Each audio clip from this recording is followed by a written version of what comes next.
A mediados del siglo XXI, Marte dejará de ser el planeta rojo del silencio para convertirse en el segundo hogar de la humanidad. La terraformación, ese antiguo sueño que durante siglos habitó solo en la ciencia ficción, se habrá convertido en un proceso tangible, coordinado por una red global de científicos, ingenieros y soñadores que trabajan no para conquistar, sino para revivir un mundo dormido. El primer paso ya se habrá dado: crear una atmósfera respirable.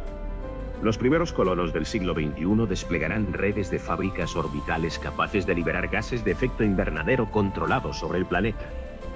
Estos gigantes silenciosos, alimentados por energía solar, utilizarán el dióxido de carbono y el agua congelada del subsuelo marciano para engrosar la atmósfera y elevar la temperatura global unos pocos grados. Pequeños cambios, casi imperceptibles al principio, darán inicio a una cascada climática. El hielo polar comenzará a derretirse, el vapor de agua llenará el cielo y los primeros bancas de nubes teñirán de blanco el horizonte rojizo. El agua líquida, ese elemento que define la vida, regresará al planeta. Los científicos habrán liberado gigantescos glaciares subterráneos mediante microexplosiones térmicas y nanodrones geotérmicos.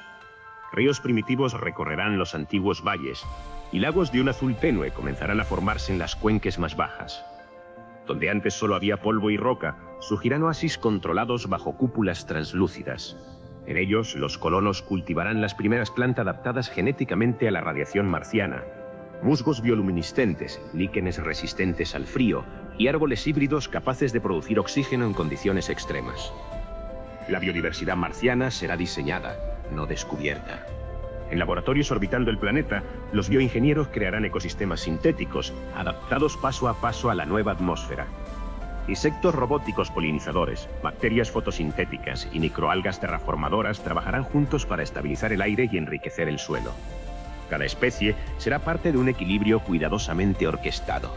Una sinfonía biotecnológica que imita la naturaleza terrestre, pero optimizada para sobrevivir bajo un cielo de óxido y viento. Las ciudades marcianas se alzarán en los cráteres más antiguos, protegidas por cúpulas transparentes que regularán el clima interno.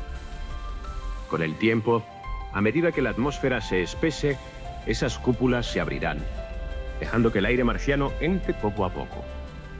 Los humanos caminarán sin trajes presurizados, respirando una mezcla aún tenue de oxígeno y nitrógeno, pero suficiente para vivir. Será el amanecer de una nueva civilización, los terranos del segundo planeta. La energía será abundante y limpia. Los paneles solares cubrirán vastas llanuras, mientras los reactores de fusión compacta proporcionarán calor constante a las colonias. Marte se convertirá en un laboratorio de sostenibilidad, un lugar donde cada gota de agua se recicla, donde los desechos se transforman en recursos y donde la relación entre tecnología y naturaleza alcanza una armonía inédita. Con los años, el color del planeta cambiará. Los tonos rojos se mezclarán con verdes pálidos y azules plateados. Desde el espacio, la Tierra verá a su antiguo vecino resplandecer con matices nuevos, como si estuviera floreciendo después de un sueño de milenios.